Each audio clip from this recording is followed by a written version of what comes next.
Hello, xin chào các bạn đã quay trở lại với review 5 phút. Nối tiếp series review các nhân vật trong mục Thần Ký. Hôm nay, hãy cùng mình tìm hiểu về lão giả mạnh thứ hai Tàn Lão Thôn chỉ sau trưởng thôn các bạn nhé. Người này không ai khác chính là Lão Câm. Vị gia gia chuyên rèn sắt này tên thật là Ách Ba, ông chính là hậu duệ của Thiên Công thần tộc. Để biết rõ về thân phận của Lão Công, chúng ta phải quay về tìm hiểu tại thời điểm khai hoàng lập quốc, sáng tạo nên thời đại khai hoàng thịnh trị.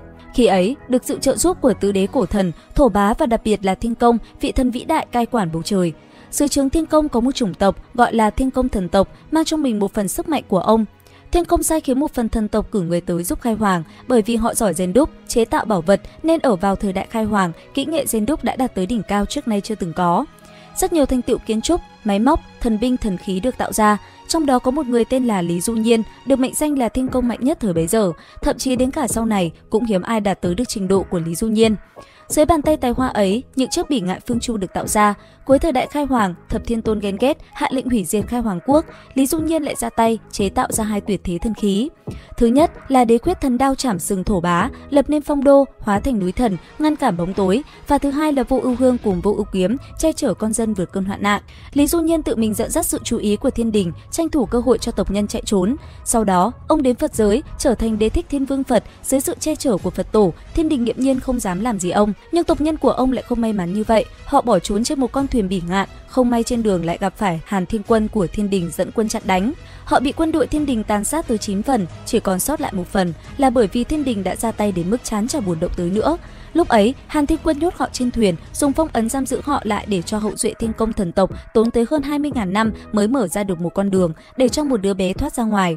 Đứa bé ấy lớn lên, mang trên mình nhiều bí mật của lịch sử, cùng nhiều tri thức vượt qua sự nhận thức của nhân loại bấy giờ, nhưng lòng tin lại là điểm yếu. Nó bị người đời lừa dối, gạt nói ra vô số bí mật, ăn cắp tri thức đến mức độ nó phải tự hủy đi lưỡi của mình, quyết tâm không hé nửa lời. Thế gian từ ấy mất đi một người thợ tài ba, và trong thôn xóm đại cư rách nát, nhiều thêm một ông già câm, ngày ngày ngồi bên bếp lò, kéo bể rèn sắt. Vốn dĩ mấy lão già tàn tật cứ nghĩ sẽ sống mãi như vậy, cho đến một ngày, một chiếc giỏ trôi theo dòng sông tới trước cổng thôn Tàn Lão, trong đó có một đứa bé được bà nhặt về nuôi, trưởng thôn đặt tên nó là Tần Mục. Kể từ đó, chín lão già như tìm được nơi ký thác, chuyên tâm dạy dỗ đứa nhỏ này. Lão Câm cũng ngày ngày dạy nó cách kéo bể thổi than, quay búa rèn sắt. Trình độ rèn sắt của Lão Câm đạt tới đẳng cấp thượng thừa. Mọi thứ lão rèn ra từ đao kiếm cho tới da mổ heo đều thuộc hàng nhất đẳng, mỗi món bán ra thị trường giá cả trên trời nhưng vẫn không đủ cầu. Chỉ với một con dao mổ heo đã đủ chặt đứt hết thảy binh khí, đủ để đứng hàng thần binh.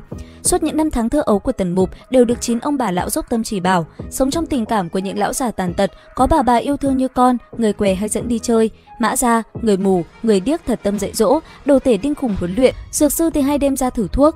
Riêng người Câm, một ông lão già nua với nụ cười hiền hậu, nhưng trong thâm tâm lại là một đứa trẻ chưa bao giờ lớn.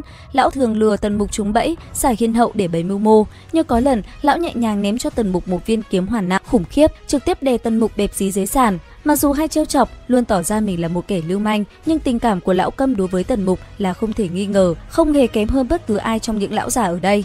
Có thể nói, phương thức dạy dỗ của Lão Câm ảnh hưởng mạnh mẽ tới tính cách sau này của Tần Mục. Biết bao anh tài, từ đại tôn Ban Công Thố, Tinh Ngạn cho tới những thiên tôn đều không ít lần bị nụ cười hiền lành, chất phác của Tần Mục học từ Lão Câm ấy lừa cho khốn khổ.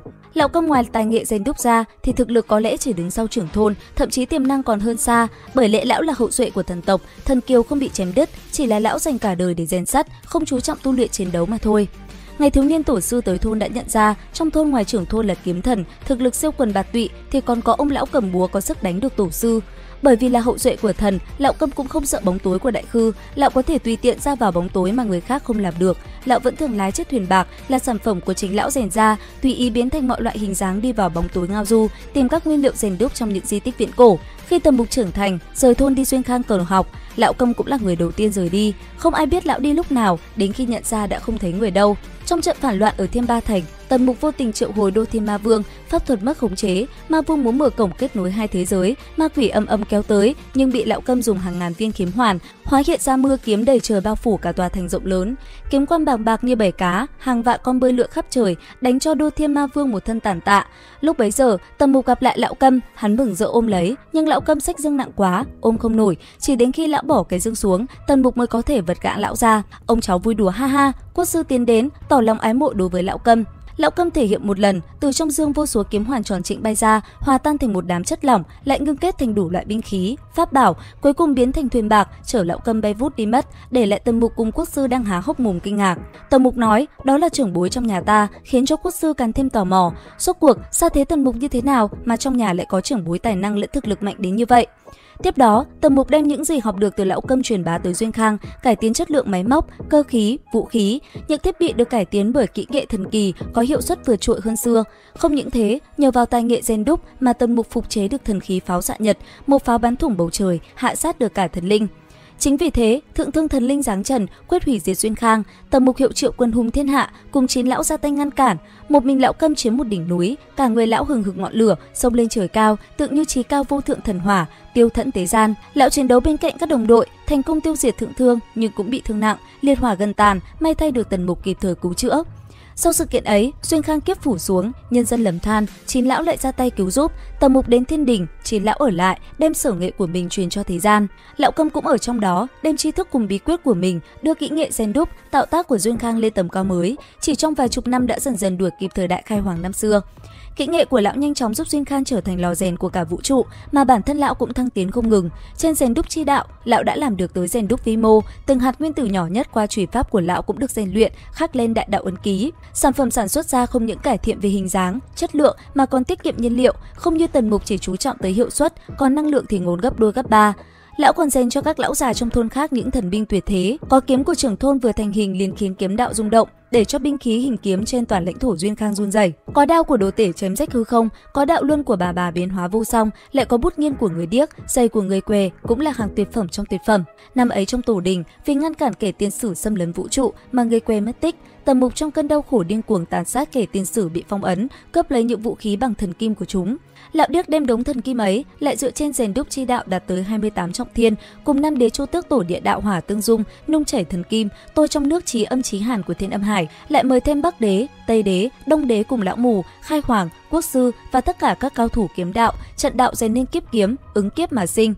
Đạo của Lão Câm đã đạt tới trình độ khủng khiếp, lão không nói một lời, chuyên tâm rèn luyện, để cho Lý Du Nhiên ở bên cạnh cảm thán không thôi.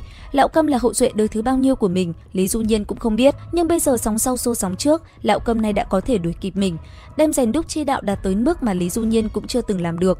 Nhìn thấy tràng cảnh ấy, bất giác vị thiên công từng được xưng tụng là đệ nhất ấy cũng mỉm cười mãn nguyện. Trận đại kiếp thứ hai giáng xuống, thiên đình đại quân kéo tới, Duyên Khang bày ra khí tài vượt xa tưởng tượng, từng khẩu pháo lạnh lùng, kiếm hoàn sắc bén, cho đến những vũ khí mô phỏng theo chiến binh của tứ đế, cùng những chiến thuyền, chiến xa, thuyền Thái Dương, Thái Âm, tất cả những minh chứng cho kỹ nghệ rèn đúc huy hoàng đã đạt tới đỉnh cao, vượt qua thành tựu của cổ nhân, mà tất thảy đều do bàn tay cùng trí óc của Lão Câm thúc đẩy. Lão đem rèn đúc luyện thành một đại đạo mới, mở ra con đường thịnh thế cho hậu sinh, sau đó tu luyện thành Đại La Thiên, trồng đạo thụ, trổ đạo hoa, kết đạo quả, chiếu sáng muôn đời. Lão già này sau đó tham dự trận chiến ngăn cản Di La Cung xâm lấn, trở thành chiến lược đắt giá trong trận chiến. Trăm tỷ năm sau, di sản của lão vẫn còn đó, thế gian vẫn được hưởng trái ngọt. Trên trời cao, lấp lánh một trái đạo quả, khẽ đung đưa trong tán lá đạo thụ dập trời, minh chứng cho một tuyệt thế thiên tài. Như vậy, trên đây là một số thông tin về Lão Câm mà mình tổng hợp được. Các bạn có yêu thích nhân vật này không? Comment ý kiến dưới phần bình luận cho mình biết với nhé. Video đến đây là hết. Xin chào và hẹn gặp lại các bạn.